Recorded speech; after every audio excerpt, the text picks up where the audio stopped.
కాళేశ్వరం ప్రాజెక్టులో అక్రమాలపై విచారణకు సుప్రీంకోర్టు మాజీ న్యాయమూర్తి పీసీ ఘోష్ నేతృత్వంలోని కమిషన్ మరో 3 రోజుల్లో హైదరాబాద్ రానుంది. ఈ ప్రాజెక్టు అక్రమాలపై సమగ్ర విచారణ నిర్వహించి జూన్ 30వ తేదీ నాటికి నివేదిక సమర్పించాలని ప్రభుత్వం కోరింది. మొత్తం 9 కీలక అంశాలపై విచారణ నిర్వహించాలని సూచించింది.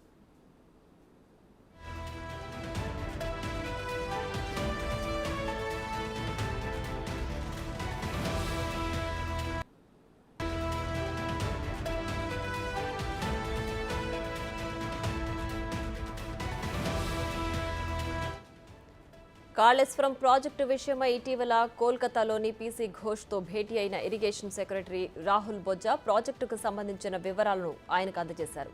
కమిషన్ ఏర్పాటుకు విడుదల చేసిన గెజెట్ ప్రతులను కూడా ఆయనకు అందించగా 3 రోజుల్లో విచారణ నిమిత్తం తమ బృందం హైదరాబాద్ రానున్నట్లు ఘోష్ తెలిపారు.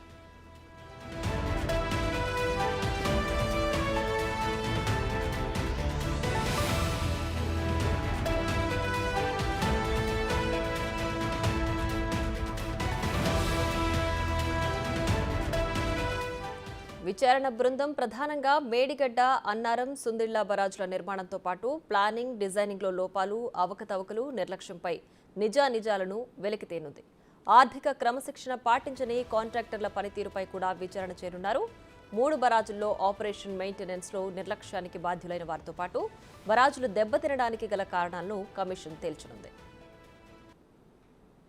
ఇక ఇదే అంశానికి సంబంధించి మరింత సమాచారం మా deputy bureau chief Sadiq live లో అందించడానికి సిద్ధంగా ఉన్నారు. సాదిక్, చెప్పండి, కాళేశ్వరంలోని లోపాలను వెలికి తీయడానికి ఘోష్ నేతృత్వంలోని కమిటీ హైదరాబాద్కు రానుంది కదా, సో దీనికి సంబంధించి డీటెయిల్స్ ఏంటి?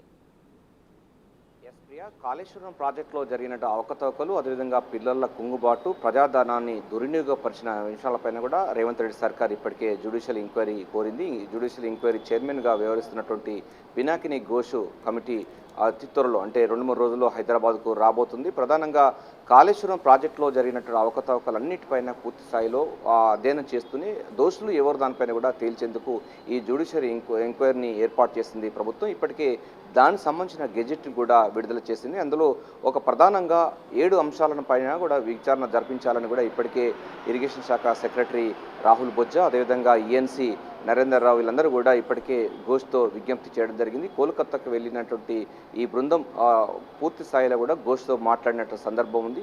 త్వరలోనే తెలంగాణకు రావాలి, ఇక్కడ కాళేశ్వరం ప్రాజెక్టులకు సంబంధించిన జ్యుడిషియల్ ఎంక్వైరీ చేపట్టాలని కూడా విజ్ఞప్తి చేయడం జరిగింది. ఎందుకంటే ఇప్పటికే NDSA national dam safety authority వాళ్ళు కూడా ఆల్రెడీ ఇప్పటికే ఎంక్వైరీ కొనసాగుతున్న నేపథ్యంలో నిపుణుల కమిటీతో ఎంక్వైరీ చేస్తున్నారు. సో సైమల్టేనియస్గా పూర్తి స్థాయిలో ఇద్దరు కనుక చేసినట్లయితే నిజాలు నిగ్గు తేల్చడానికి ఆస్కారం ఉంటుందని కూడా ఇప్పటికే ఇరిగేషన్ శాఖ కార్యదర్శి రాహుల్ బొజ్జా విజ్ఞప్తి చేయడం జరిగింది. దీనికి అంగీకరించినటువంటి ఘోష్ 2-3 రోజుల్లో హైదరాబాద్కు రాబోతున్నారు. సో కాళేశ్వరం ప్రాజెక్టులో జరిగిన అవకతవకలు, జరిగిన పరిణామాలన్నింటిపైన కూడా నిగ్గు తేల్చేందుకు గాను ఒక పూర్తి స్థాయిలో జ్యుడిషియల్ ఎంక్వైరీ చేయబోతుంది. ప్రధానంగా గెజెట్లో ప్రభుత్వం ఒక 7 అంశాలన్నిటిపైన కూడా విచారణ జరిపించాలని కూడా ఈ జ్యుడిషియల్ ఎంక్వైరీ సంబంధించినటువంటి చైర్మన్గా వ్యవహరిస్తున్నట్టు పినాకిని ఘోష్కు విజ్ఞప్తి చేయడం జరిగింది. ప్రియా, దాంట్లో ప్రధానంగా అంటే కాళేశ్వరం ప్రాజెక్టులో జరిగినటువంటి ప్లానింగ్లో, అదేవిధంగా డిజైన్లో, నిర్మాణంలో ఈ జరిగినటువంటి అవకతవకలు కానీ, లేకపోతే డిజైన్లకు వ్యతిరేకంగా జరిగినటువంటి నిర్మాణాలపైన